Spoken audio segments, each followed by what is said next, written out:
Il est 7h20, bonjour Florent Lesso. Bonjour. Et un mouvement inédit bientôt dans les cliniques et hôpitaux privés. Ces établissements de santé prévoient d'arrêter totalement leur activité du 3 au 5 juin prochain.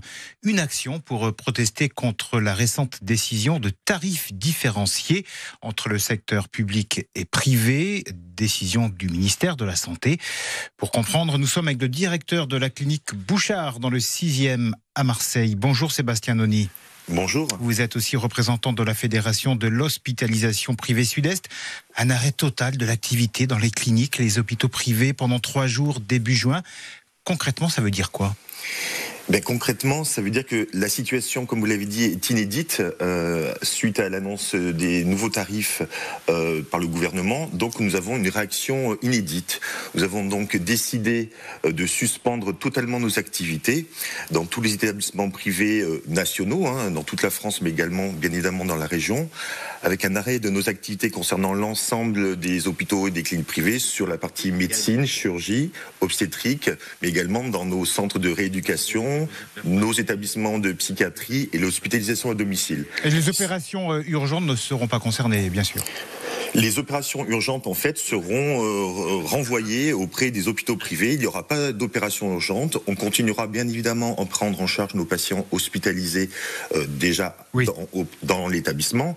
Et on continuera bien évidemment à prendre en charge nos patients dialysés. Bon, un tel mouvement, on l'a dit, c'est du jamais vu. C'est dire à quel point les personnels sont inquiets. Qu'est-ce qui vous met tant en colère ? Ce qui nous met en colère, c'est que le gouvernement a décidé d'augmenter unilatéralement les tarifs 14 fois plus dans les hôpitaux publics par rapport aux hôpitaux privés. Et c'est ça qui est inédit. Il n'y a jamais eu une discordance aussi importante, puisque il faut savoir que chaque année, les tarifs changent. Et ça, c'est une décision gouvernementale. Cette année, les établissements privés médecine, chirurgie obstétrique ont eu une augmentation de 0,3%. Et les hôpitaux publics de 4,3%. Oui, ça fait une sacrée différence, mais pourquoi le gouvernement veut-il s'attaquer à la médecine privée alors que 60% des établissements de soins privés sont déjà en déficit ? Alors, en 2023, c'était 40%, et effectivement, avec cette discrimination tarifaire, ça sera 60%. Donc... Et c'est quoi l'idée derrière ça, d'après vous ? L'idée, c'est d'aider les établissements publics qui sont en très grande difficulté. Et tout le monde en a conscience. La santé est en crise financière dans nos hôpitaux publics. Donc il y a une aide massive du gouvernement aux hôpitaux publics.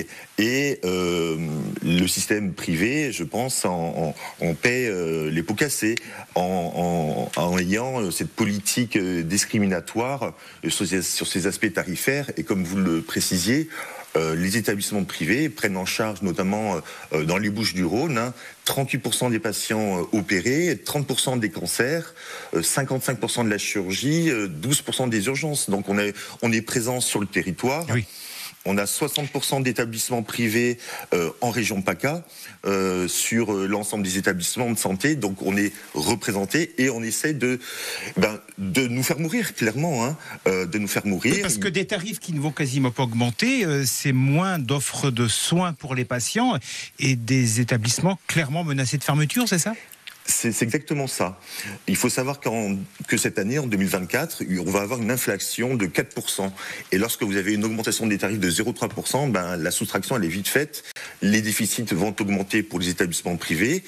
Et de ce fait-là, il y a un risque important pour beaucoup d'établissements de devoir fermer des lits ou tout simplement de devoir fermer complètement, puisque les recettes seront beaucoup plus faibles et il y aura du déficit majoré dans beaucoup de structures. Voilà, c'est pour ça que vous allez taper du poing sur la table avec ce mouvement début juin, et on comprend votre colère. Il y a une pétition en ligne sur change.org, la mobilisation est déjà considérable, déjà 70 000 signatures pour cette pétition en ligne. Sébastien Noni, directeur de la clinique Bouchard à Marseille, merci. Bonne journée. Merci à vous, et vous partagez bien sûr l'interview sur l'appli ici par France Bleu et France 3. Il est 7h24.